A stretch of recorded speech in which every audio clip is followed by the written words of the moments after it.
about 25 years old. Now, if you guys think that's big, we also have Charlotte. Charlotte's even larger. She's about 2,500 pounds, and she's about 26 years old. Now, both Sarah and Charlotte are here because they were orphaned as calves. So we actually hand-raised them, rescued them, hand-raised them, and live here now as our animal ambassadors so that you guys can see them, hopefully foster an appreciation for them, because manatees do need our help, and I'll talk to you guys a little bit about that in just a moment. But I'll tell you a little bit about Lisa. She's the smallest manatee, and she's actually right now in between both Sarah and Charlotte. She's about 5 or 6 years old, weighs about 690 pounds. Now, if you guys can see those white marks on her back, those are actually scars. She was hit by a boat.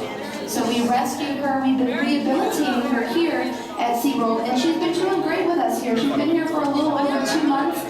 She's been doing great. Our eventual goal when we rescue these animals is always to put them back out into their natural environment. And since you've been doing so well with us here, hopefully we'll be able to do that soon. Now, manatees do live in freshwater and saltwater. This is actually a freshwater environment here right in front of you guys.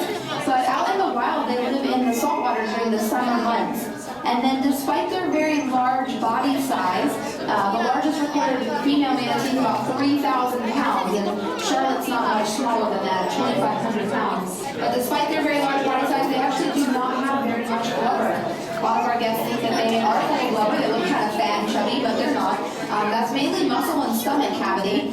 So since they do not have blubber, that's what marine mammals use to keep warm in water. So what they have to do is they have to migrate when it gets colder. They migrate all out to our lakes and our springs here in Florida.